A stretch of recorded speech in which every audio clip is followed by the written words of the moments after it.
que ya me olvidé esto. Ya. En cambio, para las diluciones concentradas, no es nada más que una cantidad mucho más elevada de soluto que se está disolviendo en un medio. Y las soluciones diluidas, pues justamente eso. Hay muy poco soluto que se está diluyendo en el medio acuoso, por lo tanto es mucho menos concentrada que las otras tres. Ah, en química, usualmente siempre se utilizan soluciones concentradas. ¿Ok? Entonces siempre van a encontrarse en sus laboratorios con soluciones concentradas de algún tipo de compuesto que nos va a servir después para hacer disoluciones mucho menos concentradas. Vamos a poder hacer disoluciones del mismo compuesto de la solución concentrada a una menos concentrada, lo cual pueden ser también llamadas como disoluciones o soluciones hijas. Esas soluciones hijas siempre van a provenir de alguna solución madre, la cual tiene la característica principal de que tiene mucha más concentración de soluto en su medio.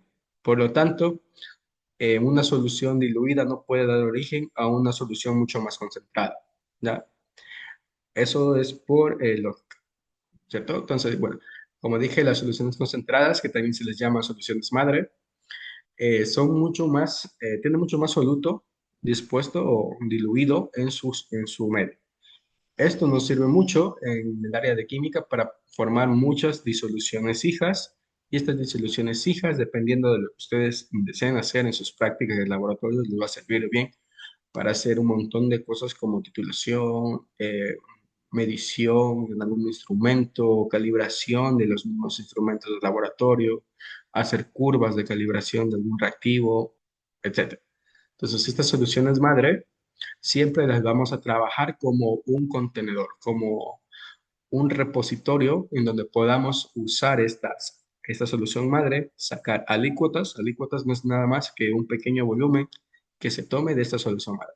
Entonces, esta solución madre nos va a servir como un reservorio, ¿no? De este reservorio guardamos en una refrigeradora solamente en los laboratorios y podemos ir usando estas mismas soluciones madre para formar otras menos concentradas y mucho más numerosas. Es decir, podemos de una misma solución madre sacar unas 20, 30 soluciones hijas dependiendo de la concentración y del volumen que queramos tener para las nuevas soluciones hijas. Entonces, por ejemplo, si yo quiero tener tres soluciones hijas que tengan mucho menos concentración de óxido de oro 3, entonces, ¿cómo puedo hacerlo, no?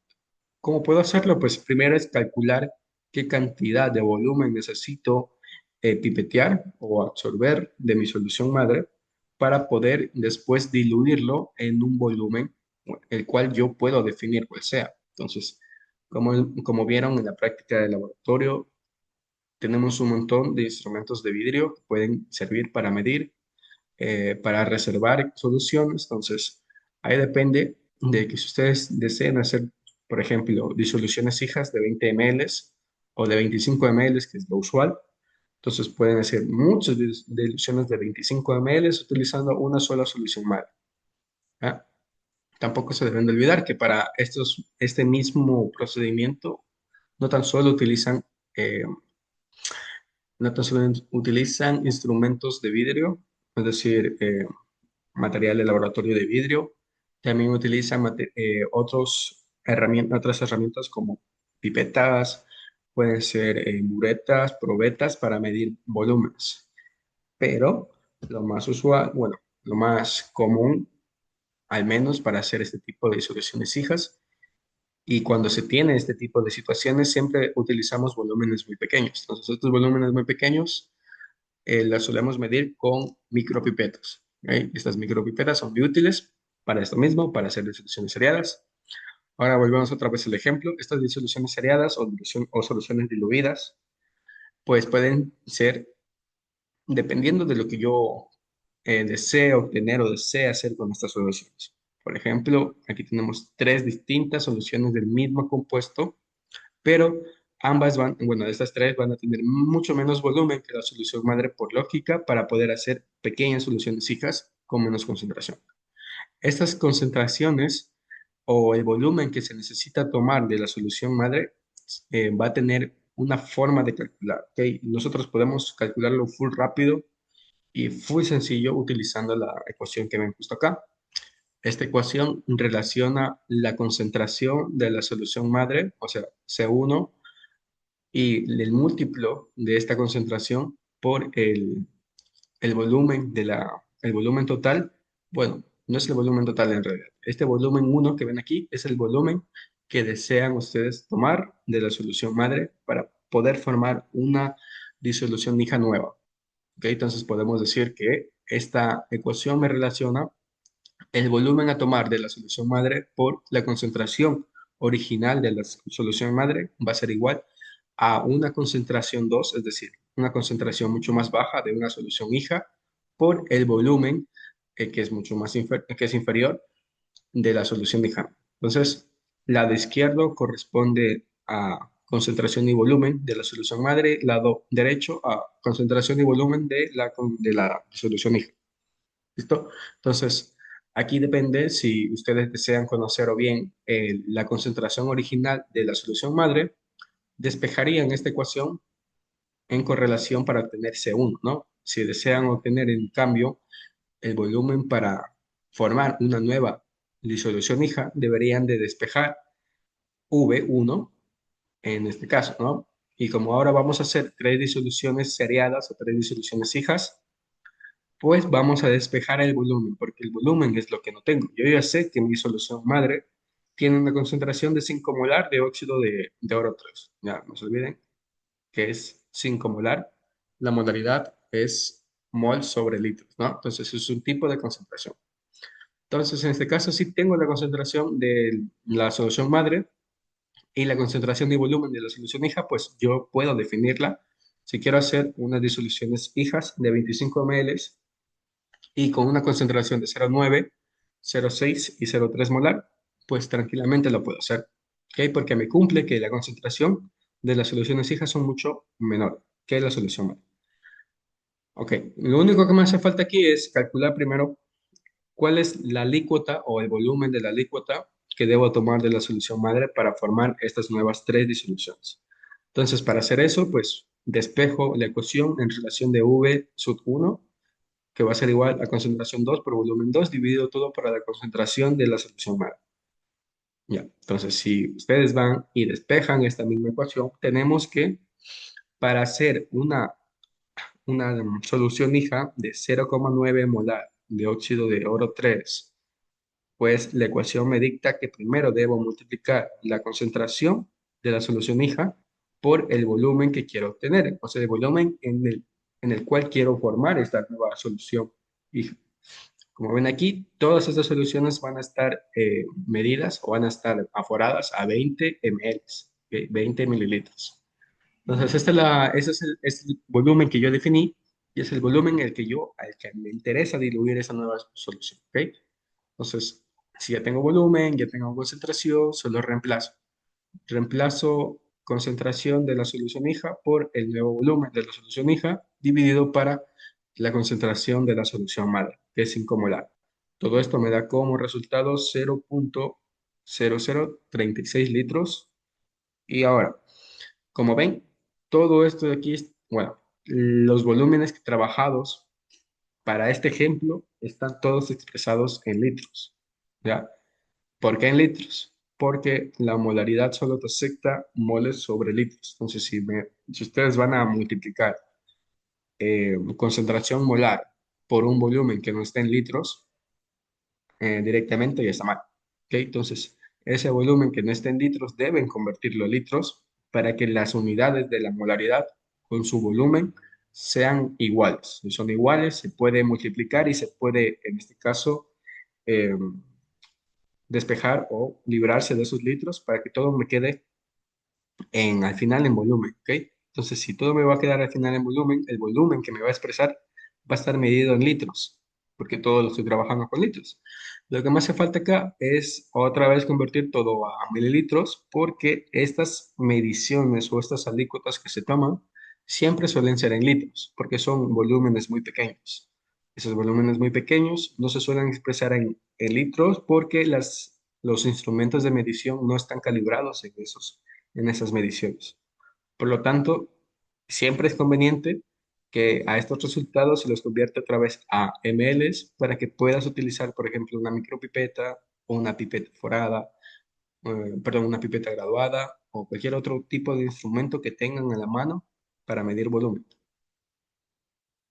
Ya. ¿Y qué pasaría con las otras dos soluciones que me hacen falta? Si quiero hacer una solución del mismo compuesto, pero con una menor concentración, e igual con el tercer caso, lo mismo, pero aún más con poca concentración de óxido de oro 3, pues sigo la misma lógica que con la primera solución, ¿no? Lo único que me toca cambiar es la concentración de la solución hija, que aquí va a ser 0,6 por la segunda solución, y la tercera me pide que sea de 0,3 molar. Listo, lo demás queda igual porque estoy diluyendo para el mismo volumen y además estoy haciendo del mismo compuesto y de la misma solución madre. Lo único que me cambia aquí es la concentración nueva de la solución hija. ¿Listo? Entonces, acá, ¿qué otra cosa debo de rescatar? Pues, ¿se acuerdan que les dije que estas son soluciones seriadas? Las soluciones seriadas, como lo dice el nombre, que es en serie, es decir, que sigue una medida métrica igual. O sea que si vamos de 0,3 molar y quiero hacer varias disoluciones seriadas, pues puedo ir de 0,3 en 0,3, de 0,3 en 0,3 y seguir un patrón específico, como lo ven aquí. 0,9 molar, 0,6 molar, 0,3 molar. Entonces, cuando vemos este patrón en unas soluciones que seguramente topemos en los labs de la U, pues estamos hablando de soluciones seriadas. Estas soluciones seriadas, como son del mismo componente, o sea, es del mismo compuesto químico, óxido de oro 3, y que aparte se diluyen en el mismo volumen, pues y aparte también son soluciones seriadas, entonces si hacemos el cálculo de las tres nos vamos a dar cuenta que los volúmenes que debemos de tomar también siguen el mismo patrón, es decir, que siguen una métrica igualitaria que se puede sumar o restar para llegar a un volumen o al volumen que se necesita tomar para para la siguiente solución. Por ejemplo, en la solución A me salió que tengo que tomar 3,6 mililitros. Hola, aquí está, 3,6 mililitros. Ay, esta manera. Ya, 3,6 mililitros. ¿Y qué me pasa con la solución B? Pues 2,4. Entonces aquí ya hay un patrón. El patrón es de decrecimiento porque voy de una solución más concentrada a una menos concentrada. Entonces aquí es 3,6 y me resulta que en la B tengo que tomar 2,4. Entonces hay una diferencia de 1,2 ml entre una y otra solución I. Y justamente para la solución tipo C, pues me pide que tan solo debo de tomar 1,2 mililitros de la solución madre. Es decir, que esa diferencia métrica, que es de 1,2 mililitros entre cada solución, se mantiene. ¿Sí ven? 1,2 más 1,2, 2,4. 2,4 más 1,2 es 3,6. ¿Sí ven? Siguen un mismo patrón. Entonces, si es que ustedes ya saben que van a hacer soluciones seriadas, del mismo componente, o sea, del mismo compuesto, de la misma solución madre, y que van a ser diluidas en el mismo volumen, y saben que son soluciones seriadas, pues si ya calculan una, bueno, de hecho si ya calculan la concentración o el volumen necesario para hacer dos de las tantas soluciones seriadas que pueden hacer, pues ya pueden tener una idea de cómo o de cuánto volumen deberían tomar para una solución con mayor o menor concentración de las que ya han hecho. ¿Ya? Esa es la lógica de, de las soluciones seriadas. ¿Listo? Ahora, un ejemplo. Vamos a calcular los mililitros de ácido clorhídrico concentrado de una solución de ácido clorhídrico concentrada a 12 molar que se necesita para preparar una solución hija de 500 ml con una solución, bueno, con una concentración de 2 molar de ácido clorhídrico. Entonces, de una solución madre de ácido clorhídrico con 12 molar, a esa solución madre le voy a tomar una alícuota y le voy a sacar un volumen específico para que en 500 ml de disolución, ese volumen que yo agregue, pues me vaya a dar una concentración final de ácido clorhídrico de 2 molar. ¿Cómo lo hago? Pues usando la fórmula que viene acá. Esta fórmula es muy útil, la van a usar siempre, siempre, siempre, siempre, siempre, no se olviden de esto, siempre la van a usar y es súper fácil, ¿no? Porque todo es multiplicar, multiplicar y no hay que pensarle mucho al momento de despejar. ¿Listo? Entonces, si despejamos, en este caso, como necesitamos volumen, porque no sabemos cuánto volumen de la solución madre debemos tomar, pues despejamos para volumen, ¿no? Para B sub 1. Entonces, B sub 1 es igual a C2 por V2 dividido entre C sub 1. Despejo las variables, porque si las tengo, C2 es la concentración de la solución hija, que es 2 molar. B2, que es el volumen de la solución hija, que es, bueno, ya lo definimos, dice que es 500 ml, pues colocamos esos 500 ml, pero en litros. Y la concentración de la solución madre, que son 12 molar. Multiplicamos, me da exactamente 0.0833 litros, lo cual en mililitros me refleja que debo de medir 83.3 mililitros. ¿Listo? Ahora chicos, se desconectó. ¿Qué pasó? Ah, bueno, sí se está grabando. Perfecto. Ya. Como les dije, como les iba diciendo, esto ya lo hemos visto, ¿no? Cómo calcular el volumen necesario para hacer una nueva solución hija. Pero lo mismo podemos hacer si es que tenemos una solución hija, que sabemos cuál es el volumen que utilizamos para hacer esa solución hija, sabemos la concentración y también sabemos la concentración del, ¿cómo es? No, y también sabemos el volumen de la solución madre que tenía al principio y necesitamos saber también la concentración de, dime, no sé quién levanta la mano. ¿Qué vas a ver? ¿Y quién está compartiendo pantalla? O no sé si solo me pasa a mí.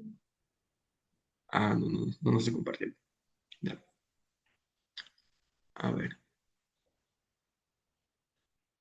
vamos a salirnos de esto.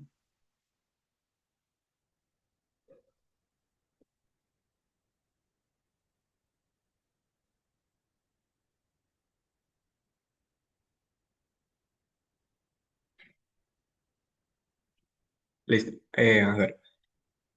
Vamos a ver. Vamos a tener. Ok. Entonces, hemos visto cómo calcular el volumen para de una solución madre, pues tomar una alícuota y saber cuánto de ese volumen de la solución madre debo de diluir en una nueva solución hija con una concentración que yo sé cuál es y con un volumen que yo he definido cuál es también. Entonces, esto es lo que refleja esta ecuación, ¿no? Entonces, tenemos las soluciones hijas arriba, concentración y volumen, dividido para la concentración de la solución madre. Con esto no me da como respuesta la alícuota que debo de tomar, el volumen que debo de tomar de la solución madre para formar esta nueva disolución hija. Pero lo mismo puedo hacer si es que a cambio yo quiero saber de mi solución hija, cuál es la concentración de mi solución madre, porque no me acuerdo y bueno, necesito saber. Lo mismo puedo hacer, solo que en vez de despejar para V1, pues despejo para C1, ¿no? Entonces, lo mismo puedo hacer en este caso también para calcular concentración de la solución hija, concentración del volumen de, bueno, no, el volumen de la solución hija. ¿Ok? Entonces, esta fórmula, como ven, es lineal. No hay mucho que se le pueda inventar a esta fórmula, podemos usarla como mejor nos convenga. Lo único que sí les recomiendo es que lean bien el apartado. Entonces, el apartado a veces suele ser confuso porque no te dice exactamente, pues, bueno, qué necesitas o qué te hace falta. Entonces, siempre deben primero fijarse cuál de las dos soluciones es la que tiene mayor concentración. Si la que tiene mayor concentración, pues le hace falta el volumen de la alícuota que se debe tomar, pues seguramente vamos a seguir un camino como este, ¿no? Si en este caso la solución madre igual no especifica qué tipo de concentración tiene, pues seguramente debemos de despejar para segundo, ¿no? Pero si es otro el caso, solo debemos de fijarnos primero en cuál es la concentración madre ¿Y cuál es la concentración hija? ¿Ok? Entonces la concentración madre siempre va a tener mayor concentración, mayor cantidad de moles sobre litros, pero la concentración hija siempre va a ser lo contrario. Ah, y también fíjense en los volúmenes. ¿Ok? Si ven algo y, por ejemplo, tienen una solución madre de 500 ml, ¿ok? Y quieren hacer una solución hija de 20 ml, listo. Y una concentración hija de X molar, ya no me importa mucho la concentración ahora. Pero fíjense que justamente hicieron todo el cálculo y al final los resultados me dicen que debo de tomar 30 ml o peor aún, debo de tomar 525 ml. ¿Listo? Entonces, si sale algo como esto, primero que rompa la cantidad de volumen que necesitan, o sea, que la alícuota sea mucho más, que tenga mucho más volumen que su propio recipiente en donde vayan a hacer la disolución, eso ya está mal. Si van a hacer, en este caso, otra vez una solución nueva y vean que la alícuota que deben de tomar sea aún más grande, o sea, el volumen de esa alícuota sea aún más grande que la solución madre, que el volumen de la solución madre, pues también está mal. Porque si vemos otra vez la ecuación, fíjense aquí en la ecuación.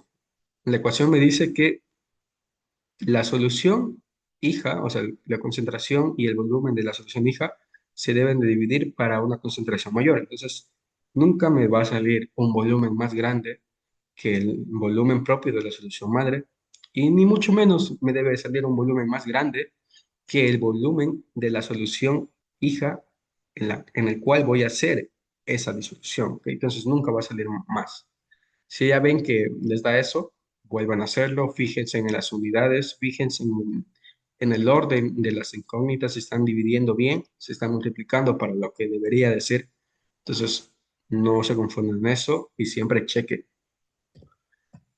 Ahora, con los ejercicios que ven aquí, vamos a aplicar los mismos conceptos.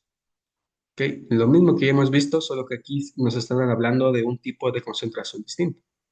Estamos hablando ya de porcentajes y ya no estamos hablando de molares. En este caso, e indistintamente para cualquier tipo de concentración que ustedes tengan en sus ejercicios, ya sea porcentaje, sea molaridad, sea miligramos sobre litro, sea ppm, ppbs, lo que ya vamos a ver, no importa, porque en realidad, como ven, la ecuación no me limita en qué tipo de unidad de concentración debo de utilizar para hacer o para obtener un resultado, ¿ok? Lo único que me importa es primero que haya una unidad de concentración, indistintamente que tenga o no una u otra unidad de medición, es decir, si está en porcentaje, si está en molaridad, si está en gramos sobre kilogramos, eso no importa, lo que importa aquí es que sea concentración. Si es concentración y tenemos volúmenes, ya podemos utilizar esa forma. Entonces, como ven, hay una solución madre de un tipo de insecticida que tiene una concentración de 16%. La compañía jardinera necesita preparar muchas alícuotas en un volumen total de 800 galones. Esos 800 galones van a tener una concentración de ese insecticida de 0.0450%. Y me pregunta, ¿cuál es la alícuota o el volumen necesario de mi solución madre al 16% del insecticida que debo tomar para formar una solución nueva o solución hija de 800 galones con una concentración menor de 0.45%? Ya, ¿cómo lo haríamos ahí?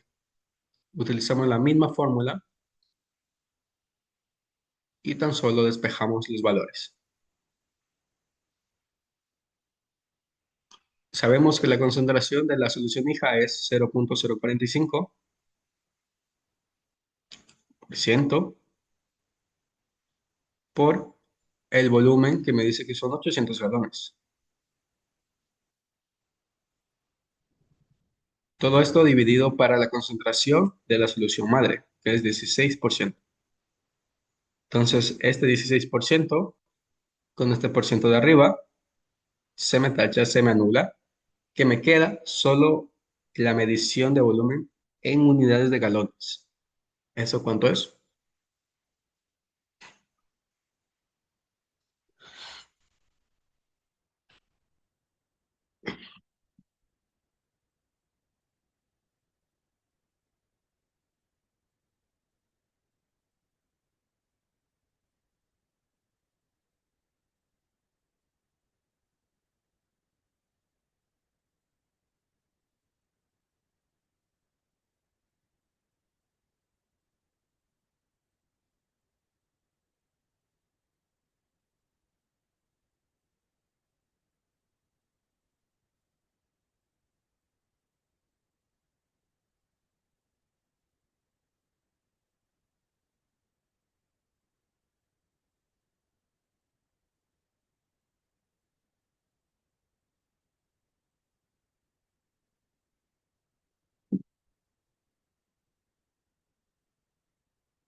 ¿Cuánto es, muchachos, esta división? ¿Cuánto es? Inge, a mí me salió 2,25. Gracias. Inge, buenas noches. Perdón que le corte la clase. Solo quería aclarar algo. El tema de la clase de hoy día es preparación de soluciones por disolución, ¿verdad? Y Sí, también para informarle que por motivos que estoy todavía, recién voy a salir de mi lugar de trabajo hacia la casa, no tengo de internet, entonces me voy a desconectar. Es por ese motivo. ¿tomé Y lista? obviamente para también después revisar la clase y aprender sobre esto que está dando hoy día. Ok, sí. No tomé lista. Deja tu nombre en el chat de- del Meet, porque me he olvidado tomar lista al principio, entonces, para que lo tengas en cuenta. Ya, Inge. Ya. Entonces, gracias. La chica que me dijo cuánto era, son 2,25 galones. Entonces, es el volumen que debo tomar, seguramente, de un recipiente súper enorme de este tipo de insecticida con este tipo de concentración. Entonces, si ven, siempre va a ser un volumen pequeño. Como hablamos de galones, bueno, no es tan pequeño en realidad, pero siempre va a seguir esa misma lógica. Para la siguiente, para la siguiente situación, acá tenemos una nueva solución madre. En este caso es de ácido clorhídrico con bueno, una concentración de 2 molar. Y se necesita preparar una solución hija de 250 ml. Pero esta solución hija va a tener una concentración de ácido clorhídrico de 0,1 molar. Voy a hacerlo arribita, ¿ya? Para que no se confunda. Bueno, para que no salga esta barrita de aquí. Voy a hacerlo justo aquí.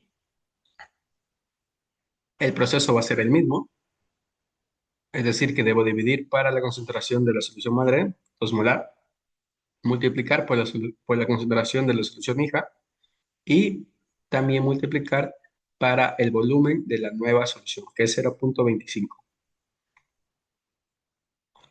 Recuerden que esto es mililitros, molaridad solo trabaja con litros.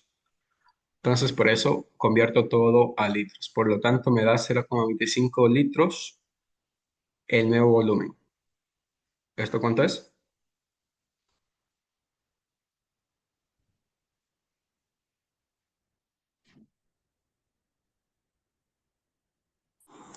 0,0125. Ya, gracias. 0,0125 litros, lo que es igual a 12,5 ml. Entonces, para esta solución nueva debo tomar 12,5 ml y diluirlo en 250 mililitros. Es decir, que aún, pero bueno, esto es también otro pasito, ya, esto no les he explicado aún, pero es mucho mejor, de hecho, dentro de los labs, porque es más entendible. Ahora guardémonos la respuesta, ¿ya? La respuesta era 12,5. mililitros de una solución de ácido clorhídrico, ¿verdad? Ya. Ahora, lo primero que debo hacer es tomar la alícuota, ¿listo? Pero antes de tomar esta alícuota, esto es como un consejo, ¿no? Cuando vayan a hacer este tipo de soluciones, y más que nada cuando vayan a trabajar con ácidos como el ácido clorhídrico o con bases muy fuertes como el hidróxido de sodio, el hidróxido de litio, el hidróxido de calcio. Cuando vayan a trabajar con bases muy fuertes o con este caso ácidos muy fuertes, el ácido clorhídrico, pues siempre primero tengan a la mano el recipiente en donde vayan a hacer este tipo de soluciones. ¿Ya? Por lo general siempre son en balones aforados. Estos balones aforados van a tener justamente aquí una línea de aforo, que es la línea máximo en donde debe llegar el agua que le agreguen a esta solución. Entonces, como vamos a hablar de, bueno, como estamos hablando de un ácido, este ácido seguramente se va a diluir en agua. Entonces, para hacer eso, primero a este balón aforado deben de llenarlo al menos hasta la mitad con agua. ¿Ya? Hasta la mitad deben llenarlo con agua y después con una pipeta agarrar 12,5 mililitros de la solución madre y tienen la pipeta aquí, ¿verdad? Y desde aquí, bueno, primero agregan agua y después agregan el ácido clorhídrico, ¿ya? Entonces nunca agreguen agua a un ácido, es decir, primero ponen el ácido y después ponen el agua, primero siempre el agua y después el ácido. ¿Listo? Porque si hacen lo contrario, como es un ácido tan fuerte, va a reaccionar muy brusco con el agua y pueden generar gases. ¿Ok? Pueden generar gases y se puede calentar muchísimo el balón. Por lo tanto, siempre es preferible primero agregar agua y después agregar la alícuota de ácido, en este caso, para generar la nueva solución. ¿Ya? Y cuando ya tengan todo eso, es decir, ya tengan el ácido puesto aquí y también tengan un poco de agua, pues llenan la botella o el balón aforado hasta la línea de aforo o la línea blanca que tienen justamente en el cuello todos estos balones. Llenan hasta el tope y listo, ya tendrían su nueva solución hecha. Que esto es mejor hacerlo en el lab que explicarlo con dibujos, pero lo importante aquí es siempre, como les dije, agregar primero agua, después ácido, si trabajan con ácido o con bases fuertes. Ya.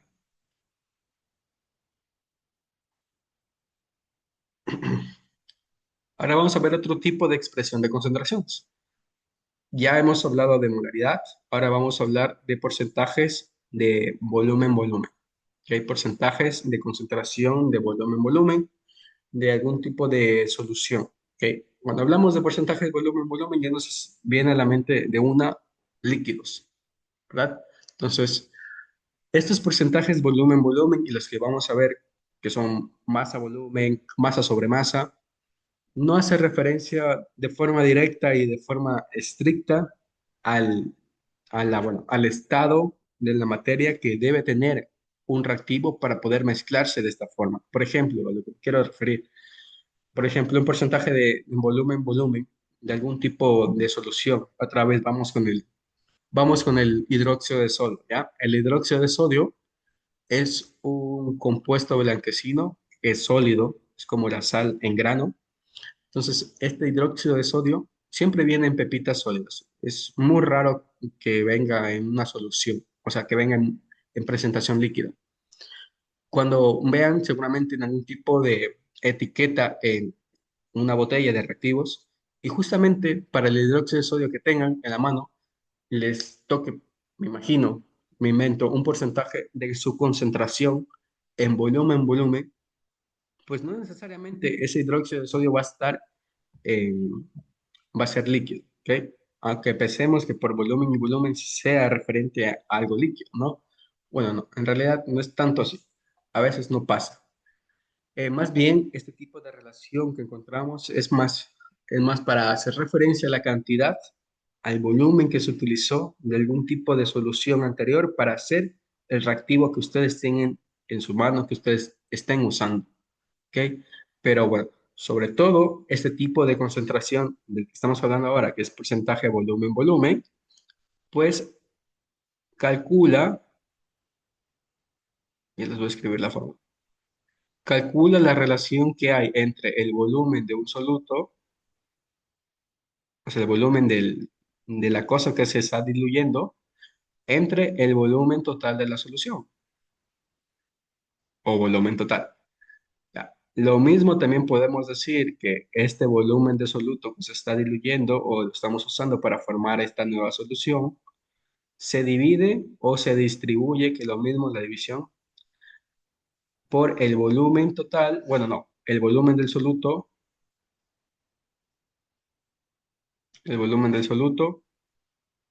más el volumen del solvente.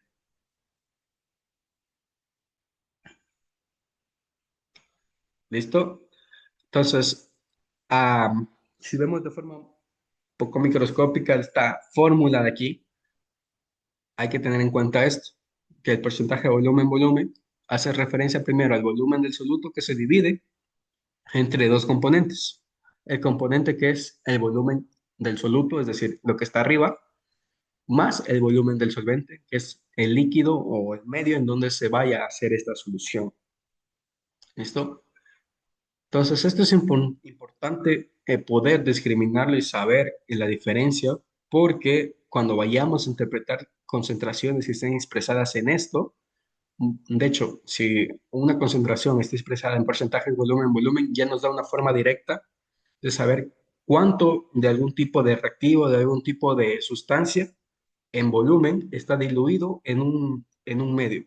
¿Ok? Lo más simple y lo más directo que podemos ver en la vida real es las bebidas alcohólicas. ¿Ok? Las bebidas alcohólicas o también los implementos de farmacia que también vienen en este tipo de concentración. Entonces, las bebidas alcohólicas tienen una etiqueta donde dice porcentaje de alcohol, ¿verdad? El porcentaje de alcohol, dependiendo del tipo que sea, pues va a ser más o va a ser menos. Cuando vean una etiqueta que diga alcohol al 15%, 45%, como lo vemos aquí, me está diciendo que este 45% que tengo una botella de 1 litro, entonces de ese litro, el 45% del litro hace referencia al etanol, es decir, que 45% del litro es igual a 450 mililitros de etanol, que es alcohol, y el otro resto, o sea que son 550, va a ser referencia al agua, que como lo vemos aquí. Entonces, esta forma de expresar la concentración, ¿sí ven? Es muy útil porque nos da de forma directa la relación o la cantidad en volumen del medio en que se está diluyendo y sobre todo, y lo más importante, del soluto que se está diluyendo en ese medio. Por ejemplo, la vamos otra vez, 45% de alcohol, me hace referencia a que estoy bebiendo 450 ml de etanol y 550 mililitros de agua. ¿Listo? Entonces, por eso es que algunas de estas bebidas alcohólicas tienen este tipo de porcentaje de concentración alcohólico. ¿Ok? Puede ser este mismo, bueno, podemos hablar de alcohol, podemos hablar de implementos de farmacia, podemos hablar de bebidas energizantes, por ejemplo, bueno, no, bebidas nutracéuticas, por ejemplo, la kombucha también tiene un porcentaje muy pequeño de alcohol, o el kefir de agua o cualquier otro tipo de fermento, igual tiene pequeños porcentajes de alcohol o de cualquier otro tipo de sustancia que produzca esto. ¿Ok? Entonces, eso es lo importante, saber reconocer que el volumen, el porcentaje de volumen sobre volumen, se calcula primero sabiendo el volumen del soluto que se divide entre la suma del volumen del soluto más el volumen de la solución, que da como resultado el volumen total. Ya, entonces, otra vez aplicando todo esto en el contexto de, bueno, del alcohol isopropílico. Digamos que vamos a hacer o tenemos una solución de alcohol isopropílico. Y nos dice cuál es el porcentaje en volumen de una solución de alcohol isopropílico preparada mezclando 25 mililitros de alcohol con agua para completar un volumen total de 125 mililitros. Entonces, alguien me puede hacer, o sea, ya sabemos que sale esta concentración, pero ¿por qué sale esta concentración?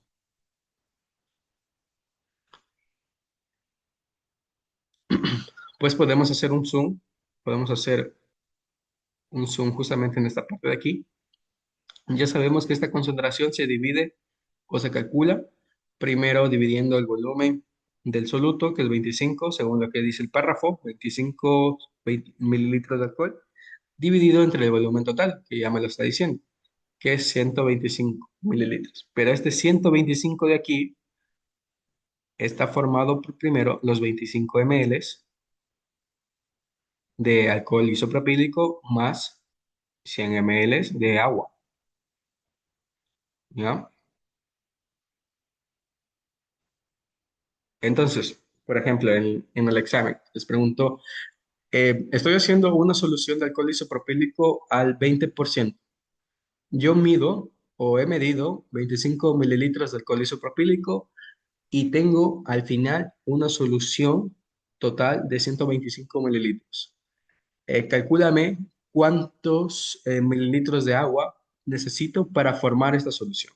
Entonces, si ustedes me dicen, pues necesito 125 mililitros de agua, pues estaríamos haciendo todo mal, porque esos 125 mililitros reflejan el total de la solución o del volumen, ¿ok? El volumen total de la solución, pero no me está reflejando la cantidad de agua que necesito medir. Por eso es importante mantener siempre en nuestras cabezas esta relación que hay, en la suma que existe justamente en la parte del dividendo de la fórmula, que no es tan solo colocar 125 y ya, si es que les piden cuánto soluto y cuánto solvente han usado, pues deben de acordarse que estos 125 se dividen en estos dos componentes, volumen de soluto, volumen de solvente. ¿Ya? Bueno, podemos también ver los otros tipos de concentraciones en porcentajes, que son masa sobre volumen. Ok, ahora vamos primero con el masa sobre masa.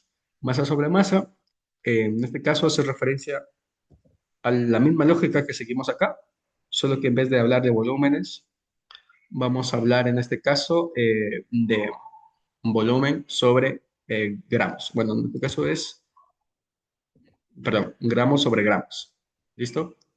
Entonces, para este tipo de cálculo, para este tipo de ejercicios, o sí, este tipo de cálculo, necesitamos tener en cuenta que las unidades que utilicemos para calcular este porcentaje siempre debe ser lo mismo. Es decir, si yo quiero calcular el porcentaje de 10 gramos de sal que están diluidos en, no sé, un kilo de solución acuosa, pues no puedo hacer esto.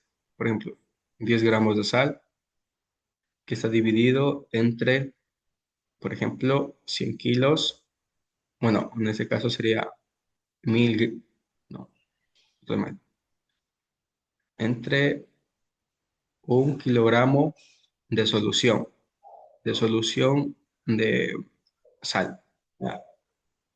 Entonces, esto de aquí no lo puedo hacer porque primero tenemos que tener en cuenta que esto es un porcentaje. Un porcentaje es una medida que va de 0 hasta 100 y este 0 hasta 100 es una relación. Entonces, si yo hago este tipo de división, no estoy calculando un porcentaje, estoy calculando más bien una relación que me sale fuera del concepto del porcentaje. Entonces, para evitarme este problema, pues trato de homogeneizar todo. Si yo voy a calcular algo en gramos, pues calculo todo en gramos. Utilizo las mismas unidades. Ahora, ¿qué pasa con el tema de la solución de sal? Que tiene 10 gramos de sal diluida en 1 kilo de solución, ¿verdad? ¿Qué pasa aquí? Entonces acá, primero lo que debemos hacer es que este porcentaje de masa sobre masa, y no tan solo este, sino también el de masa sobre volumen, el de volumen sobre volumen, deben tener una unidad de medida, una unidad de cálculo. Esa unidad de cálculo para el porcentaje de masa sobre masa debe ser siempre sobre 100 gramos, ¿ya? Es decir, que el máximo que debe estar justamente acá abajo debe ser 100, o sea, debe estar sobre 100 gramos. ¿Listo? ¿Y qué pasa con el porcentaje de masa sobre volumen? En vez de 100 gramos debería ser 100 mililitros. O Si pasa acá, igual 100 mililitros. Pero si queremos salirnos de estos 100 mililitros y hablar de más volumen, pues si yo calculo algo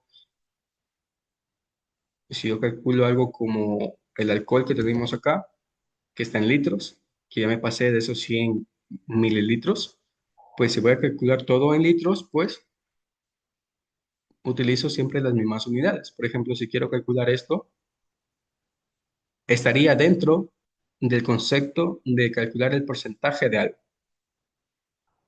¿Por qué? Porque esto de aquí es justamente lo mismo que esto y esto, ¿no? 1/10 o 10/100, está todo sobre en la misma base, que es la misma base de cálculo. Si yo quiero, por ejemplo, calcular 10 sobre un litro, bueno, no un litro, sino más bien 10 ml sobre un litro. No puedo hacer esto porque no estoy calculando un tipo de porcentaje, ¿ok? No tengo las mismas unidades, no tengo nada de relación con esto. ¿Cómo lo puedo simplificar? Pues volviendo a usar todo, o sea, 10 ml, pero todo en la misma unidad. Si voy a hablar de litros, pues convierto esos litros a ml. Ahí ya estaría calculando un porcentaje. Estos 10 ml, pues me reflejaría un porcentaje tal que sea esto, por ejemplo, ¿verdad? Entonces, si tengo esto, pues ya tengo una relación directa. No es como que, wow, por ejemplo, aquí 10 ml entre un litro me da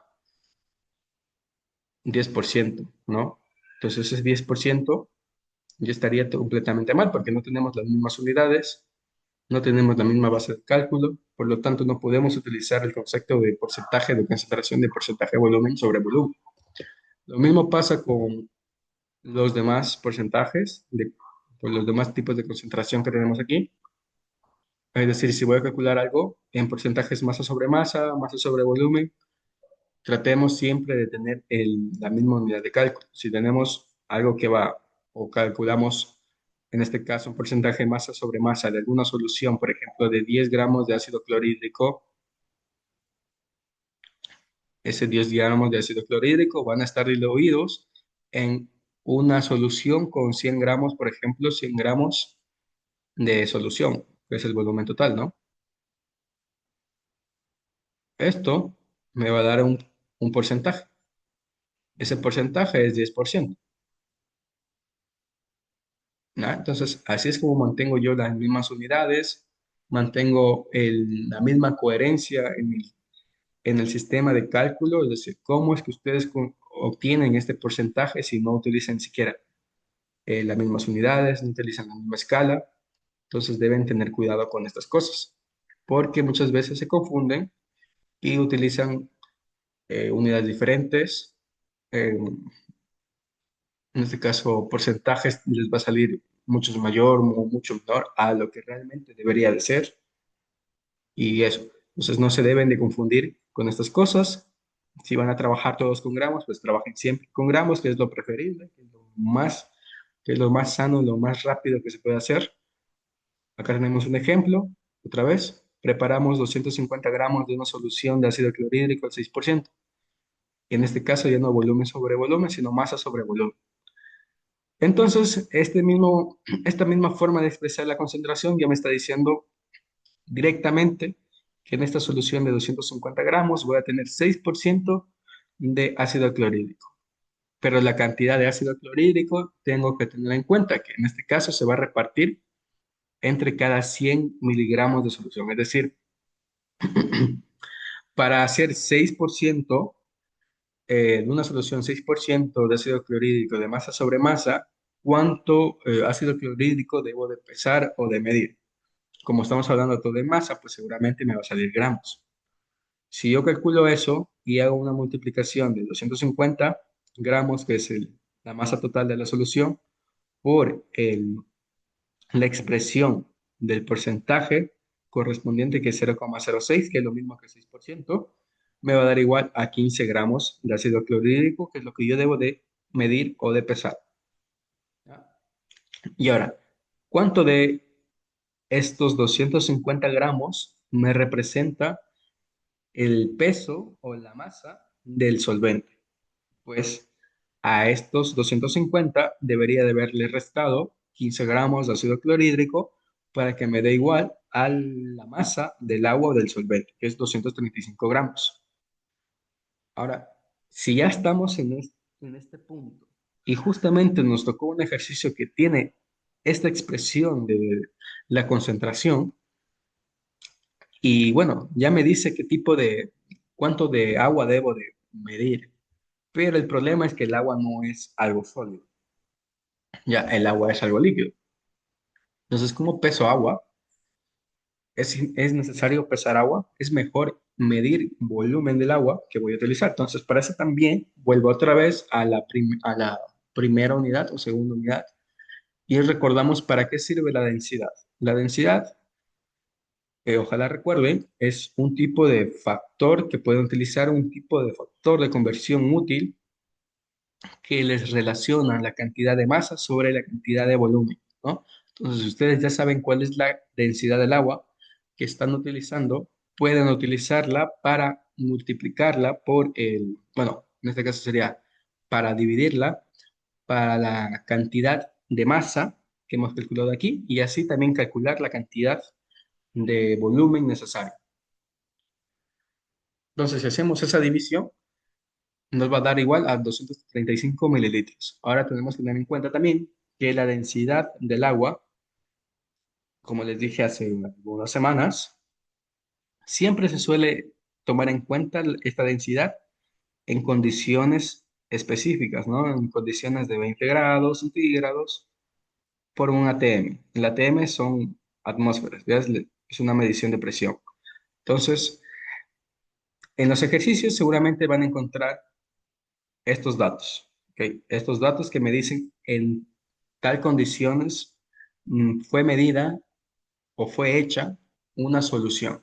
Entonces, en estas condiciones que fue hecha o medida una solución realizada, pues tomo estas mismas condiciones para yo saber qué tipo de densidad podría tener el agua que estoy utilizando estas condiciones y aprovecharme de que sé que a estas condiciones específicas el agua tiene una densidad de 1 gramo sobre ml, lo cual me facilita muchísimo el tema de pensar cómo hacer los cálculos, de manejar cantidades, ¿no? Entonces, no se olviden de estos pequeños atajos que se sabe, siempre se toma porque son rápidos y también son exactos, ¿ya? Muchas veces son muy exactos y se utilizan las mismas condiciones para formar alguna solución. Pero bueno, si es que hay alguna variabilidad o tal vez la densidad del agua no es 1 gramo sobre ml, siempre se les dice o se les especifica qué tipo de densidad tiene el agua en ese ejercicio en específico para que ustedes puedan después calcular, por ejemplo, el volumen que necesitarían mezclar para esta solución, ¿ya? Entonces, por lo general siempre se utiliza esta densidad, pero si es que no está especificado, pues seguramente deben de haber, perdón, en alguna parte de los párrafos del ejercicio debe estar especificada qué tipo de densidad es, ¿ok? Si es que es diferente a esto. Ahora, ¿qué pasa con los porcentajes en masa sobre volumen? En masa sobre volumen es la misma lógica, solo que en este caso ya tenemos gramos sobre ml, ¿no? Entonces tenemos algún tipo de solución que han medido un tipo de soluto, en este caso ácido clorhídrico otra vez, y va a estar diluido en un volumen total, ¿no? Entonces, estas son solo formas distintas de expresar una concentración, pero con unidades diferentes. Aquí lo importante es saber cómo se calcula, qué componentes forman esta nueva concentración. ¿Ok? ¿Cómo calcular la concentración masa sobre volumen?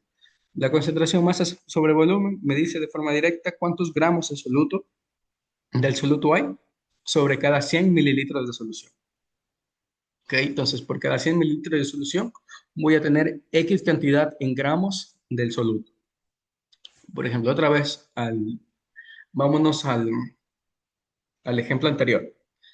Tenemos una solución de ácido clorhídrico del 6% con un volumen final de 250 ml y tiene una concentración de 6% en masa sobre volumen de ácido clorhídrico. Es decir, que por cada 100 ml de esta solución voy a tener 6 gramos de ácido clorhídrico. Entonces, esos 6 gramos de ácido clorhídrico los tengo que calcular de alguna forma, ¿no? Entonces, en este caso, me están pidiendo que si tengo un litro de solución, es decir, estos 250 de solución de ácido clorhídrico al 6%, ya me aumenta y ahora tengo un litro. ¿Ok? Y en ese litro, la solución de ácido clorhídrico aumenta también al doble, es decir, 12%. Ahora me preguntan cuánto ácido clorhídrico me hace falta medir. ¿Cuánto ácido clorhídrico debería de agregar a la nueva solución que está diluida en un litro para tener una concentración final del 12% en masa sobre volumen? Ya. Entonces, primero me, me ayudo de la primera solución que hicimos, es decir, me ayudo de los datos que vemos aquí. La solución que tuvimos al principio es de 250 ml y el 6%. Es decir, que por cada 100 ml necesité agregar 6 gramos de ácido clorhídrico. Y ahora si todo este volumen aumenta a un litro, ¿cuántos gramos de ácido clorhídrico necesito? Pues hago esta pequeña relación. Si por cada 12 gramos de ácido clorhídrico en cada 100 mililitros, ¿cuántos gramos de ácido clorhídrico debe de medir para tener un litro? ¿Cuántos gramos son? Pues multiplico y después divido. Multiplico mililitros con mililitros, se me va, me queda gramos. ¿Cuánto es? 120 gramos de ácido clorhídrico.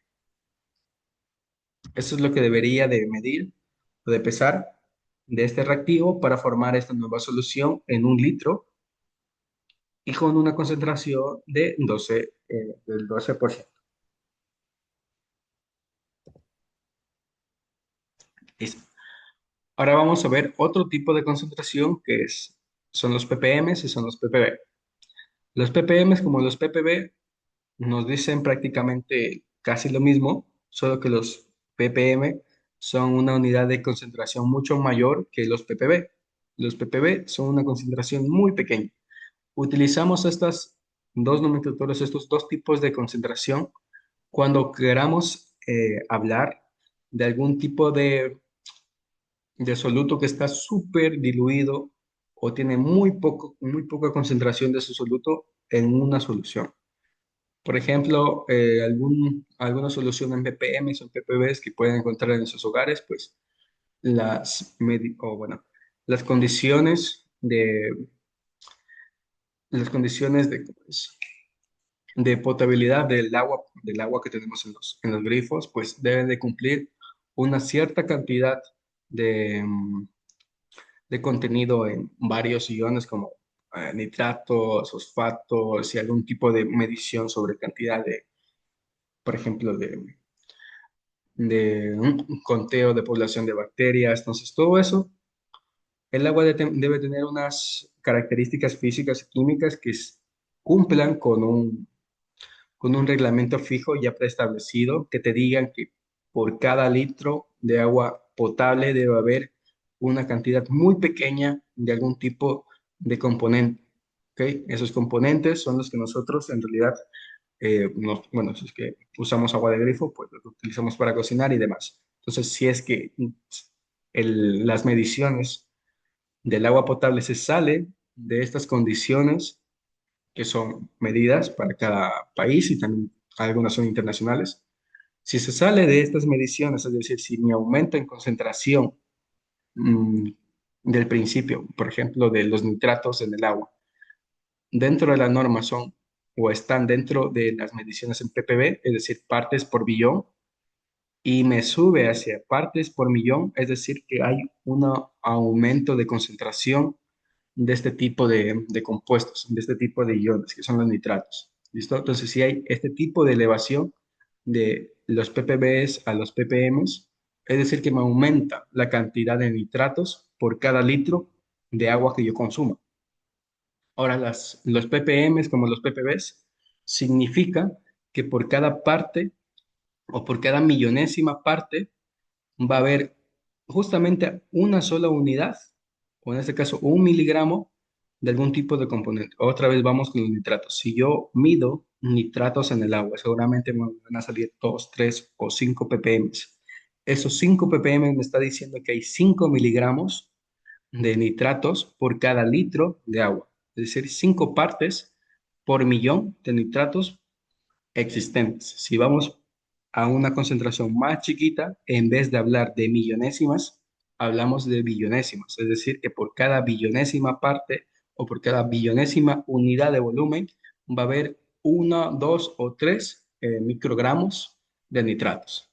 ¿Ya? Entonces, ppm es miligramos sobre litros, ppb son microgramos sobre litros. Entonces, son concentraciones muy pequeñas que están medidas en volúmenes grandes. ¿Se dan cuenta? Las concentraciones requieren de una cantidad de masa en miligramos y también una cantidad de volumen en litros. Entonces son dos unidades muy, muy contrapuestas porque es una muy pequeña y otra muy grande. Y dependiendo si es ppm o ppb, pues va a ser aún más pequeña en los ppbs. Ya, entonces, estos tipos de concentraciones son muy utilizados, por ejemplo, en el tratamiento de agua. Si ustedes van a trabajar, no sé, tal vez analizando suelos o analizando tipos de reacciones que tan solo produzcan una cantidad muy ínfima de productos, pues seguramente vayan a utilizar ppms o ppbs. Estos ppms y ppbs siempre deben tener una relación, ¿cómo es? Una relación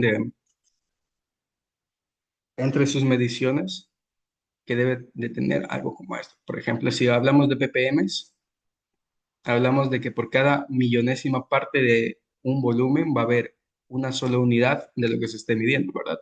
Entonces, por ejemplo, vamos a tener un factor de por 1 millón o por 1 millón, o lo mismo que es por 10 elevado a 6, ¿verdad? Y si estamos hablando de ppbs, vamos a tener un factor de 10 elevado a 9, ¿no? Porque son billones. Ya. Entonces, más que nada, estas mediciones son muy útiles si ustedes trabajan con aguas o trabajan tal vez con un tipo de, mm, bueno, trabajan tal vez con suelos. Igual van a ver mucho de esto, pero si no van a trabajar con ninguna de esas cosas, pues si se van un poco más al tema de la biología o tal vez al mismo tema de la electromecánica, pueden más bien topársela en algún tipo de solución para una solución lubricante de algún tipo de mecanismo eléctrico, no sé, puede ser. Lo más importante de acá es que no se deben de romper esta relación que existe entre cantidades muy pequeñas que se están evaluando entre cantidades volumétricas muy grandes. Ahora, no siempre van a tener estas mismas unidades para calcular ppms o ppbs. Por ejemplo, podemos utilizar la misma relación que tenemos aquí, pero hablar de cosas sólidas. Por ejemplo, ppm, pero expresadas en miligramos y entre kilogramos, por ejemplo. A ver, no, no, y entre gramos, perdón. Sería entre gramos. Ahora, lo mismo podemos hacer si es que queremos y estamos utilizando más materia, es decir, estamos utilizando cosas más pesadas, pero igual queremos expresarlo en ppm. Podemos hacerlo en gramos y otra vez utilizar lo demás bueno, no, vamos a hacerlo en gramos, a ver, no, podemos hacerlo a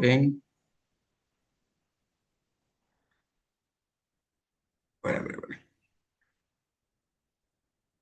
podemos hacerlo en gramos y también en microgramos, por ejemplo. Y si queremos hablar, queremos otra vez utilizar ya no ppm, sino ppbs, podemos igualmente hacer algo muy semejante, por ejemplo, microgramos entre cada kilogramo, ¿ok? Y mantenemos la misma relación. O sea, medimos algo muy pequeñito, entra una unidad mucho más grande. y el espacio que hay entre estas dos unidades o la diferencia o el factor que hay entre estas dos unidades, pues se debe mantener, es decir, 10 elevado a 6, por ejemplo. Bueno, 10 elevado a 9 en este caso. Y para el caso de los ppm debe de mantenerse la misma relación, pero en este caso de 10 elevado a 6. ¿Por qué 10 elevado a 6? Porque entre cada microgramo y entre cada gramo hay este espacio de diferencia o esta diferencia de unidades. Es decir, que necesito tener por 10 elevado a 6 microgramos para tener tan solo un gramo, por ejemplo, de solución. Y lo mismo para este caso. Si hablamos de ppbs, es decir, que debo tener 1 billón de unidades de diferencia entre la unidad que está arriba con la que está abajo. Son los microgramos y los kilogramos.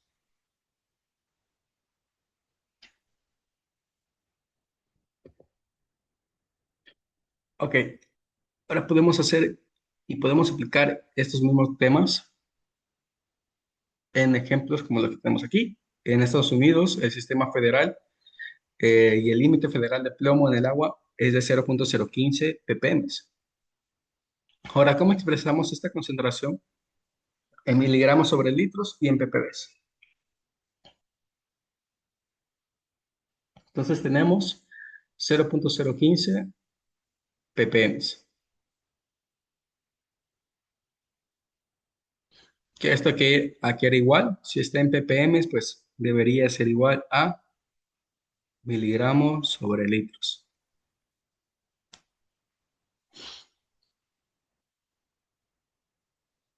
Y ahora, ¿cómo le expresamos todo a ppb? Si esto ya estaba en miligramos y esto está en litros, ¿cómo le expresamos todo a ppb? Pues debemos hacer lo siguiente, debemos de convertir. Si esto ya estaba en miligramos sobre litro y quiero convertir todo a ppb, y yo sé que ppb ya no utilizamos las unidades de miligramos, sino más bien utilizamos las unidades de microgramos. Entonces, convierto esta primera unidad o esta primera expresión a microgramos. Entonces ya tenemos miligramos, todo microgramos sería por cada miligramo hay 1000 microgramos. ¿Y esto cuánto es? Es 15 microgramos entre cada litro. Y esto es igual o es lo mismo decir que tengo 15 ppb. Entonces, en el sistema federal de Estados Unidos, el límite de plomo debe ser menor a 15 ppb. A 15 ppb de plomo. ¿Ya? Ahora, no sé si esto me cacharon, chicos. Si no me cacharon, puedo explicarlo otra vez, no importa. Fíjense que aquí tenemos una trampa, ¿ya? Primero me está diciendo que tengo una concentración de plomo en agua de 0.015 ppm. 0.015 ppm, esa es la misma, el dato trampa, ¿ya? Me están dando ya en ppm todo y después me pregunta, expresa la concentración en miligramos sobre litro y después en ppb. Entonces nosotros sabemos que los ppm se miden, en este caso si estamos hablando de algo líquido, o sea, de algo que se está mezclando en algo líquido, pues de miligramos sobre litros, ¿verdad? Y esto ya está en ppm, por lo tanto, la expresión de los 0.015 ppm en miligramos sobre litros se mantiene igual. Es decir, que hay 0.015 miligramos por cada litro de agua potable en Estados Unidos. Bueno, eso debería haber. Y ahora, ¿cómo lo convierto todo esto a ppb? Fíjense en que ya respondimos de forma directa el literal A. El literal A era más bien como una trampa. Y ahora, ¿cómo lo convertimos todo en ppb? Lo único que debemos hacer aquí es acordarnos que los ppb son igual a microgramos sobre cada litro. Entonces, si ya tenemos miligramos, lo único que me hace falta es convertir esos miligramos a microgramos. Utilizo el factor de conversión adecuado. Por cada miligramo voy a tener 1000 gramos, 1000 microgramos. Y esto me da igual serían 15 ppbs, ¿verdad? 15 ppbs, que es lo mismo decir que tengo 15 microgramos por cada litro, ¿no? Entonces, fíjense en este caso en los literales, en lo que les pide cada literal, literales del libro. El libro me estaba pidiendo primero que exprese todo en microgramos sobre litro, lo cual ya estaba aquí expresado, solo que tenía que cambiar las unidades, nada más. Y después me pedía que convierta todo a ppbs. Aquí sí tenía que hacer un factor de conversión porque los ppbs tienen unidades diferentes. Ahora, ¿qué pasa con el ejercicio de abajo? Me dice que prepara un stock de 100 mililitros de permanganato de potasio con una concentración de 250 ppm. ¿Qué masa de permanganato de potasio debo pesar? Ahora, ¿qué masa debo de pesar de permanganato de potasio? ¿Aquí hay alguna idea? ¿Alguien sabe cómo responder a esta pregunta?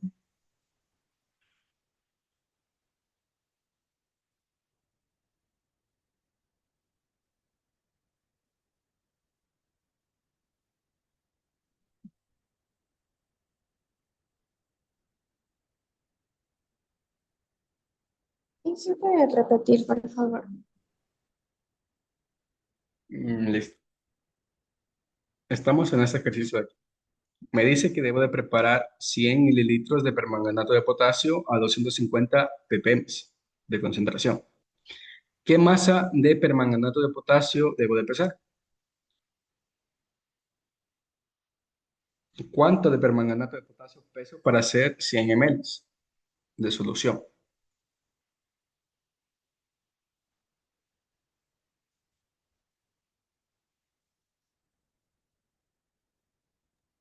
Los 250 no tenían que transformar de mililitros. Ya, ok. ¿Alguien más? Solo estamos aquí escuchando la respuesta de después vemos cómo hacer. ¿No de más? Bueno, fíjense que primero que me pregunta, ¿qué masa, verdad? Entonces, fíjense en que me están preguntando la masa, cuánto peso. Entonces, el volumen en realidad no me interesa, porque el volumen aquí está haciendo como, bueno, está haciendo un distractor, esa es la palabra. Me está distrayendo y me quiere confundir pensando que yo debo de utilizar ese volumen para hacer algún tipo de cálculo. Ahora, ¿qué me está pidiendo? ¿Cuánta masa, no? Entonces, volvamos otra vez a desglosar qué son los ppm. Los ppm son un tipo de concentración que me relaciona la cantidad de miligramos de algo dividido por cada litro de esa solución. Entonces, si yo tengo 250 ppm de permanganato de potasio, es decir, que yo a esa misma solución debería de haberle pesado, de haberle puesto 250 miligramos de permanganato de potasio en un litro. Por lo tanto, esto tiene una concentración de 250 miligramos, bueno, no, de 250 ppm, ¿verdad? Entonces, en realidad, aquí estos 100 mililitros no me interesa mucho porque al final lo que me interesa más es la concentración que me decía, pues esta concentración, ¿cuánto debo de tener para generar una solución de 250 ppm? ¿Ok? Pero claro, a veces este volumen de aquí puede jugar en contra, porque te pueden confundir y te pueden decir, calcula, no sé, qué tanta de masa necesita para hacer otro tipo de solución. Está bien, pero deben fijarse primero qué les pide.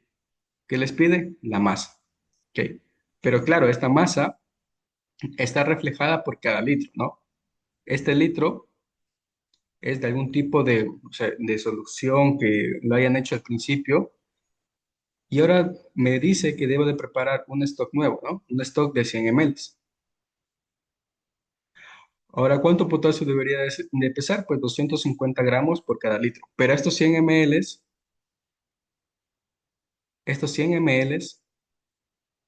son parte de la solución madre, ¿ok? Hay una solución madre de 1 litro, seguramente, y esta solución madre pues tiene una concentración de 250 ppm, ¿verdad?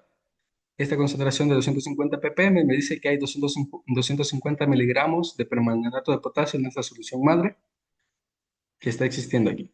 Y después tomo un stock, es decir, una alícuota de 100 ml de esta misma solución con esta misma concentración.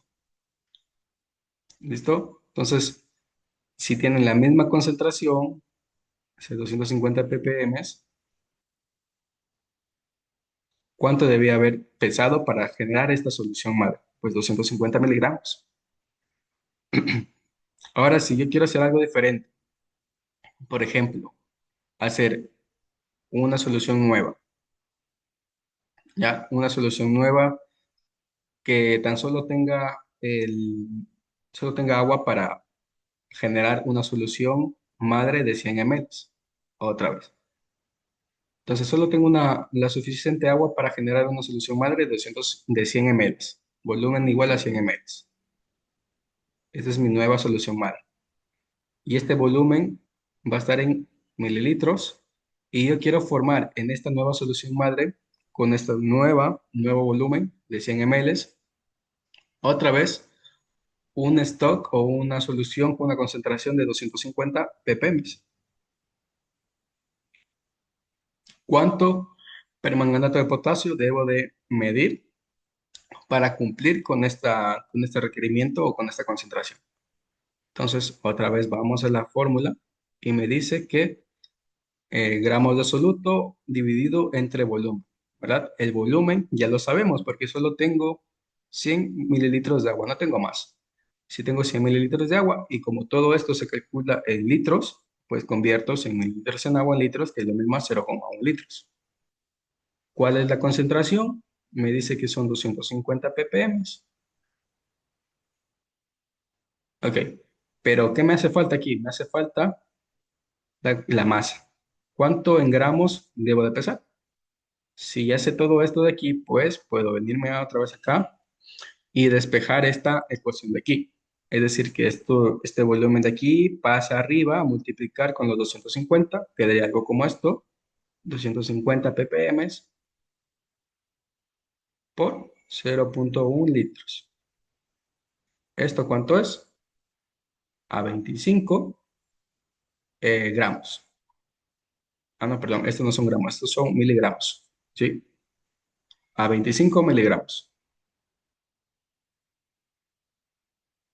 Entonces, en este nuevo ejemplo, para una solución de 100 ml nueva, que va a ser mi stock o mi solución madre, tan solo tenía 100 ml de agua para formar una nueva solución madre de 250 ppm. ¿Cuánto de este permanganato de potasio debo de medir respetando mi volumen final o mi volumen eh, de 100 ml? Pues utilizo la fórmula de la concentración en ppm. Me doy cuenta que todo esté en las mismas unidades, miligramos y litros, y esto me da como resultado que debo de pesar y debo diluir 25 miligramos de permanganato de potasio para formar esta nueva solución MAR. Ya. Ahora, este ejercicio tiene otra parte. Me dice que de ese stock tomo 2 ml y los llevo otra vez a 500 ml con agua. Y me dice cuál es la concentración final en ppb de permanganato de potasio. Bueno, ya no permanganato de potasio, es permanganato, es decir, del ion permanganato. ¿Cuánto de esto me corresponde a ion permanganato? Es lo que voy a calcular ahora. Ahora me dice que debo de tomar 12 ml de esta solución nueva. Recuerden que esta solución nueva tiene 250 ppm de permanganato de potasio. Y esta solución nueva voy a tomar una alícuota de 12 ml. Y esta alícuota la voy a diluir otra vez en una solución con un volumen más grande de 200 ml. Bueno, 500 ml. Ahora, cuál es la concentración final de permanganato? Aquí utilizo lo que habíamos visto antes, es decir, la fórmula de C1, B1 es igual a C2 entre B2. Entonces sería C1 por B1 es igual a C2 por B2. ¿Cuál es el C1 y cuál es el B1? El C1, en este caso, sería la concentración que teníamos de mi solución madre, bueno, de la alícuota que tomamos de la solución madre, que es la misma concentración, y también tenemos el volumen, que en este caso son 12 ml. Y ahora que tenemos de mi alícuota hija o de mi nueva disolución que voy a formar, yo ya sé que el volumen final va a ser de 500 ml. Lo que me pide aquí es cuál es la concentración final de permanganato de potasio. Bueno, permanganato, ion permanganato. Entonces, ¿qué me hace falta aquí? Calcular la concentración. ¿Ok? Ahora vamos a calcular la concentración de esta forma. C2 va a ser igual a C1 por B1 entre B2. ¿Ok? Y este C1 va a ser igual a 250. No voy a poner las unidades para no ocupar mucho espacio. Por B1, que son 12 ml, y todo dividido para 500.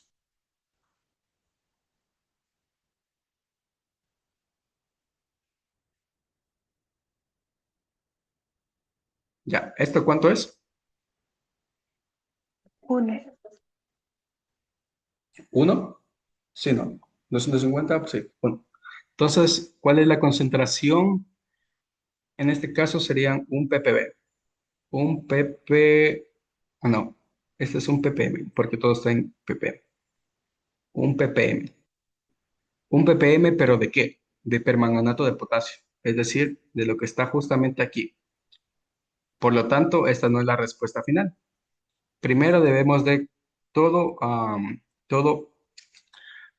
convertir a ppbs y después encontrar cuál es la concentración de permanganato, es decir, del ion permanganato de aquí. Ahora, para hacer eso, vamos a hacerlo por partes. Vámonos otra vez a la fórmula de aquí. Ya, entonces vean que esta fórmula de aquí me está diciendo que tengo una sal, ¿verdad? Este es un tipo de sal que hemos visto. Es una sal ternaria porque ¿qué corresponde a esto? A un tipo de ion que proviene de algún tipo de ácido terciario. ¿Ok? Y este potasio de aquí seguramente me proviene de algún tipo de sal binario. Entonces, la unión de estos dos compuestos me forma una sal terciaria. Por lo tanto, esta sal terciaria, yo sé que se me va a desglosar en iones porque el potasio me está funcionando aquí como un tipo de aceptor de electrones, es decir, una especie iónica con carga positiva y también se me va a formar un ion o un anión, perdón, con carga negativa, que es el permanganato. Este ion permanganato va a tener carga negativa y tenemos aquí que fijarnos en cuál es la relación del potasio con respecto al ion permanganato. La relación que existe, pues, fijémonos otra vez en la ecuación. ¿Cuántos átomos de potasio hay? Hay uno. ¿Cuántos átomos de ion permanganato hay? Solo hay uno. Recuerden que este ion permanganato es igual que tener esto, ¿no? Paréntesis, es como tenerlo separado. El oxígeno y el manganeso forman un solo compuesto. No es como que estén separados los tres. Entonces, si ya sé que hay un mol de ion potasio y un mol de ion permanganato, sé que la relación es uno con uno, ¿verdad? Si la relación es 1 con 1, sé que va a haber la misma cantidad de moles o la misma concentración de moles, tanto del potasio como del ion permanganato. ¿Ya? Entonces aquí lo que nos hace falta conocer primero es ver, a ver. Primero es escribir la concentración que tenemos al final, que es de 1 ppm de de permanganato de potasio, KMnO4, y después vamos a convertirla de una vez a ion permanganato. Para eso también nos hace falta hacer algo más. Déjenme borrar esto. Para este cálculo ya no voy a utilizar la nomenclatura de ppm, vamos a utilizar la otra nomenclatura que es igual que ppm, solo que utilizar las unidades, es decir, miligramos sobre cada litro, que es lo mismo que ppm, acuérdense. Pero bueno, esto es mejor para trabajar con moles. ¿Listo? Entonces tenemos 1 miligramo por cada litro de permanganato de potasio.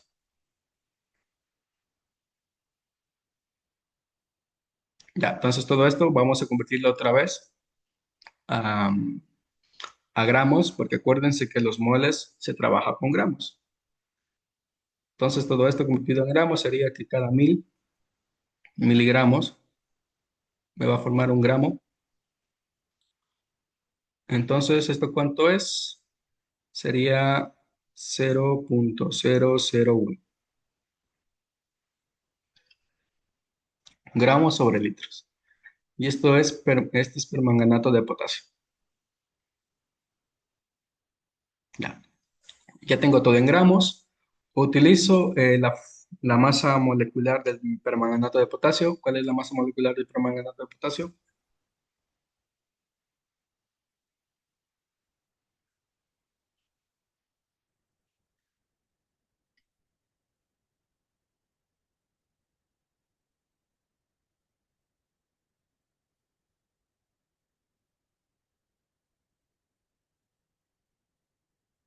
Es 158.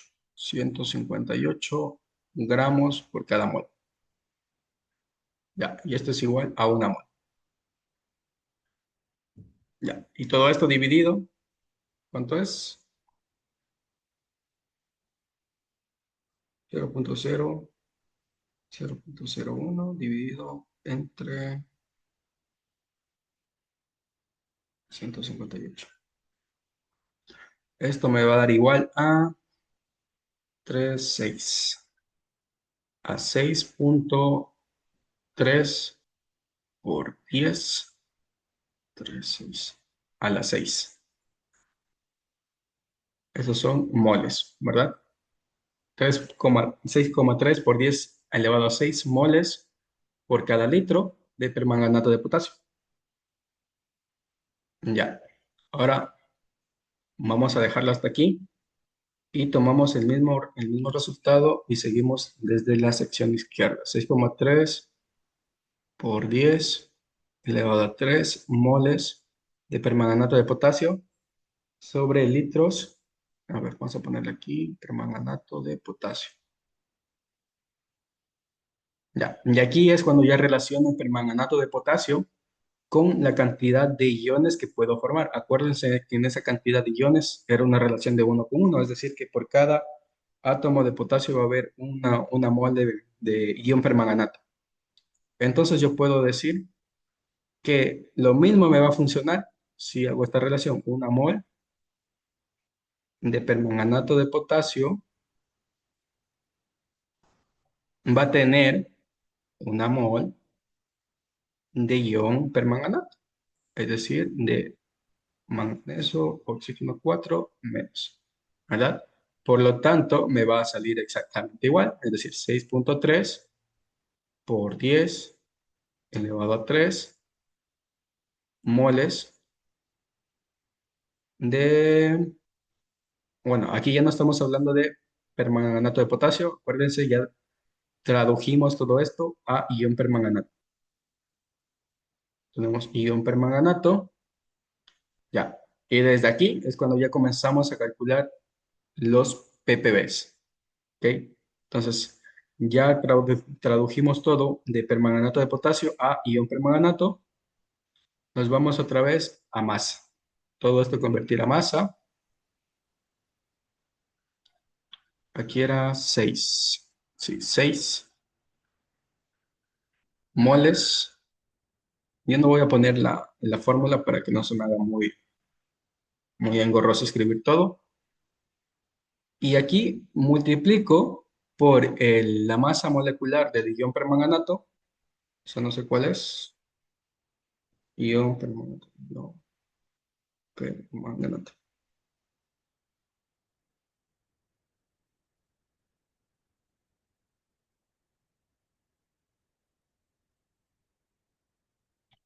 La masa molecular del ion permanganato es 118,9 gramos por cada mol. Ay, perdón, así no es 118,9, 118,9 gramos por cada mol. Ahí estamos. Moles con moles se me va, me queda todo en gramos. Entonces sería multiplicar 6,3 por 10 elevado a 6. Acuérdense que este 6 es menos 6. Me faltó el símbolo. Menos 6 por 118,9. Y esto me va a dar igual a 0. Bueno, vamos a simplificar. Esto me va a dar igual a 7,434 por,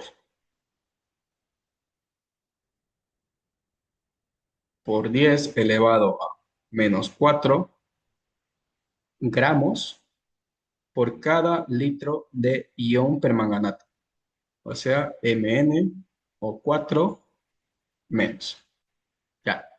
Ahora, aún no he respondido esta pregunta. Todo está en gramos sobre litros. Para responder esto y responder bien, debo convertir todo a ppbs.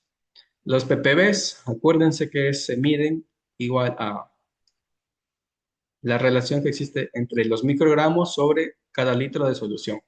Entonces, estos gramos que ven aquí, debemos convertir todo a microgramos para poder obtener al final la respuesta.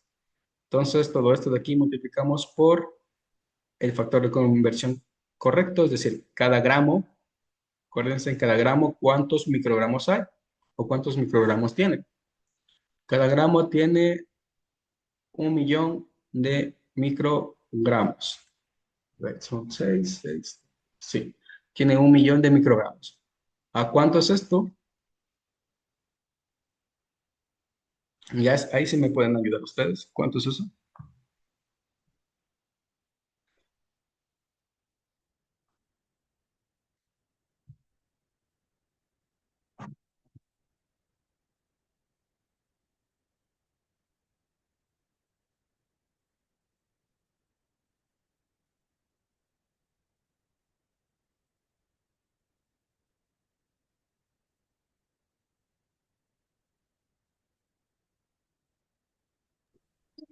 Me sale 740.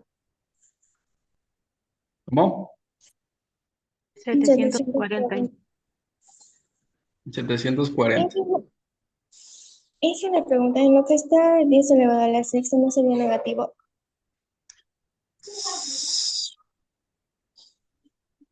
¿Por qué?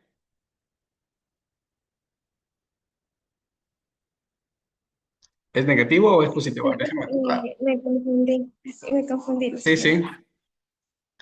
A ver, son gramos por cada 100. No, sí está bien. Debería ser positivo.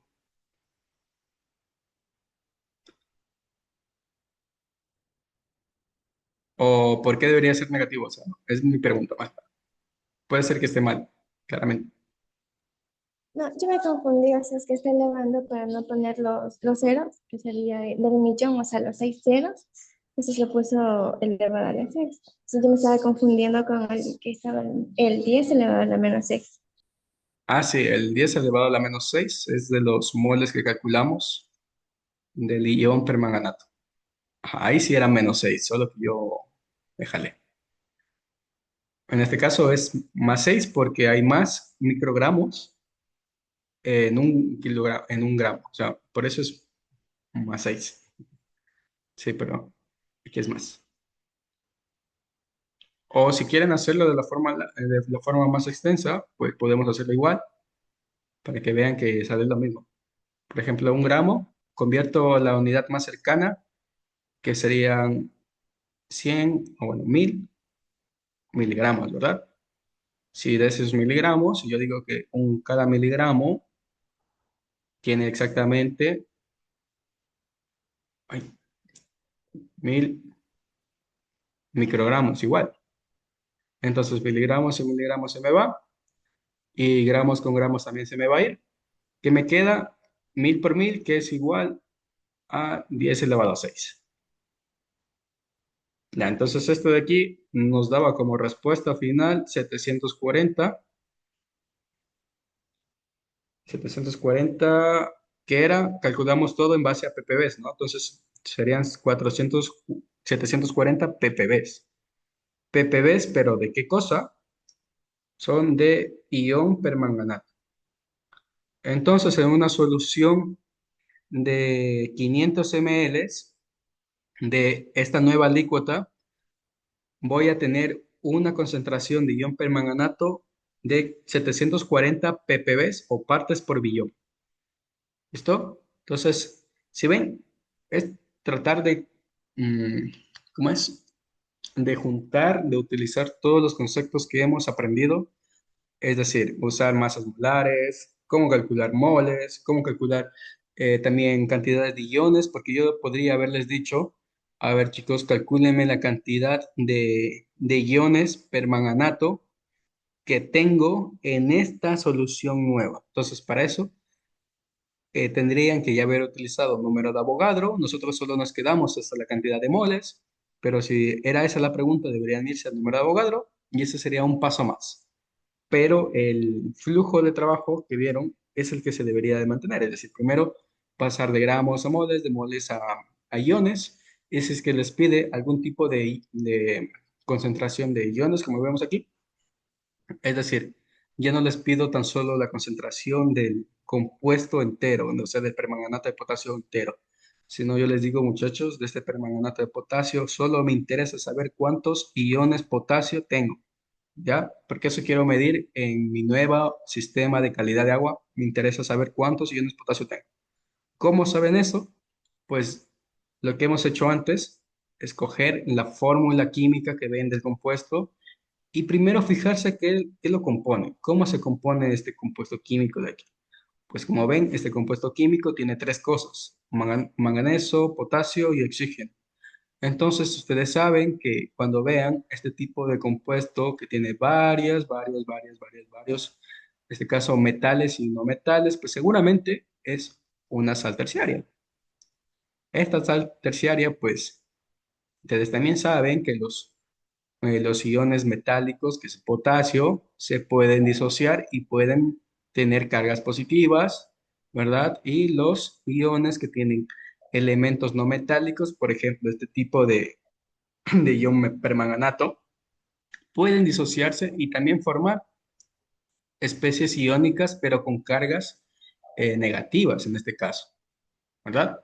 Entonces, así es como vamos. Utilizamos todo lo que hemos aprendido, conceptos de modalidad, nomenclatura de compuestos químicos, fórmulas, cómo se forman estos compuestos químicos. Entonces, desde ahora vamos a hacer este tipo de ejercicios, va a ser más tardado, es un poco más de pensarle, ya no va a ser como los que hemos hecho durante el primer parcial. Ahora vamos a utilizar todos los conceptos que hemos aprendido para responder todas esas preguntas. ¿Ya?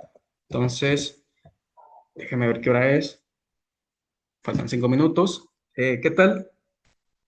¿Qué tal me entendieron hasta acá, muchachos? ¿Estamos bien con el tema de las soluciones? ¿Cómo lo vieron ustedes? Está muy difícil, no sé, no se entendí bien.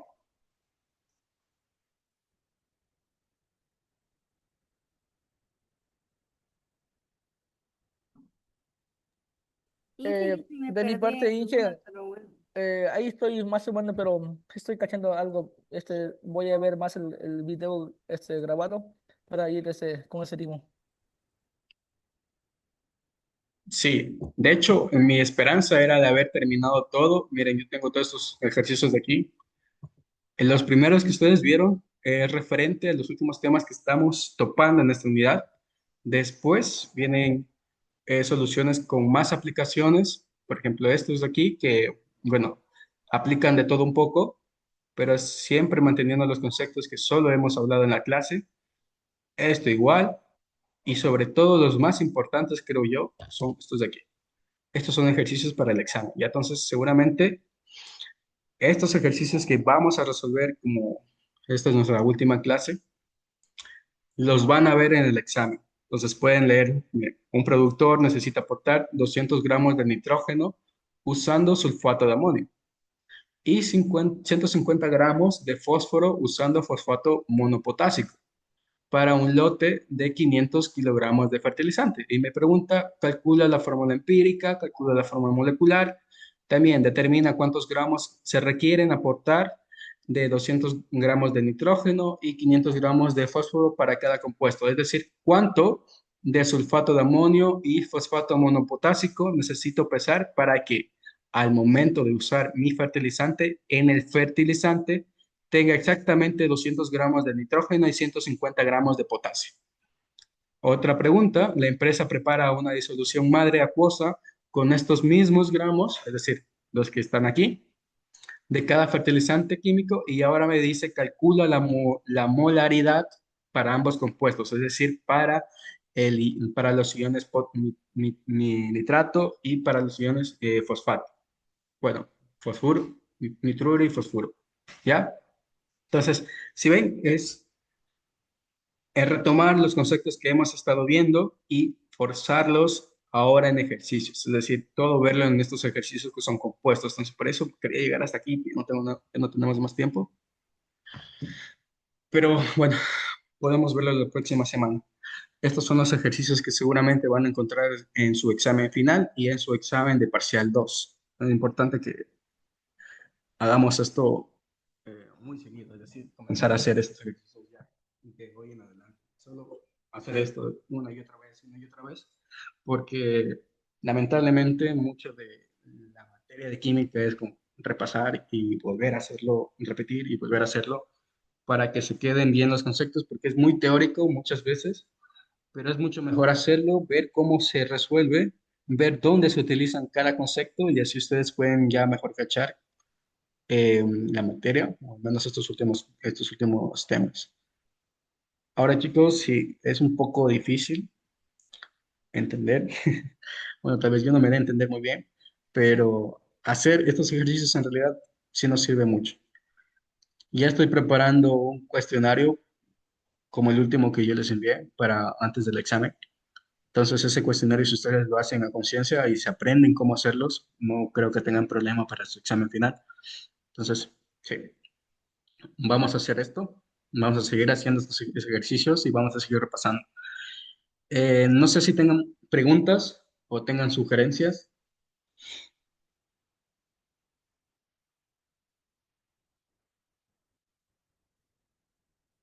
Inge, disculpe, de esos ejercicios, ¿sí va a haber más ejemplos o es lo último que nos va a dar? Uy, sí, de esto sí hay más, pero miren, lo bueno sería primero ver estos dos ejercicios que tengo, bueno, son tres, he puesto tres.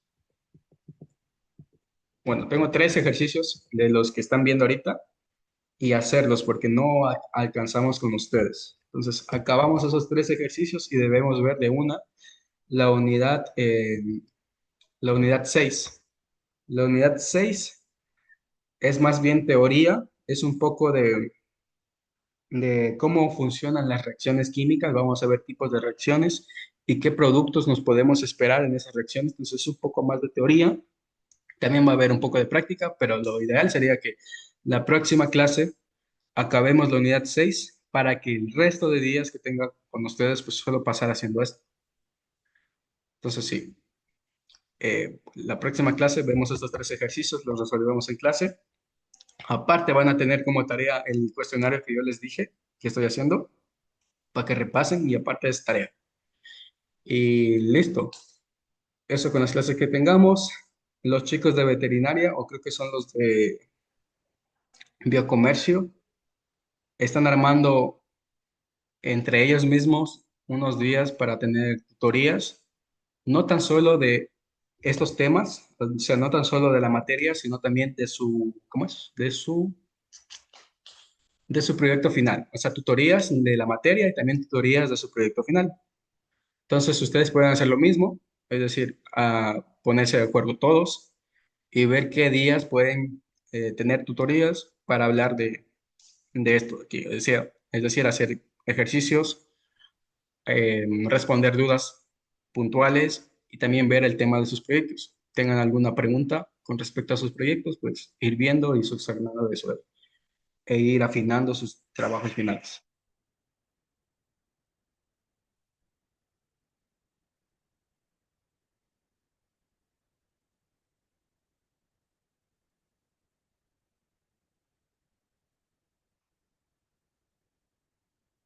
¿Listo, muchachos?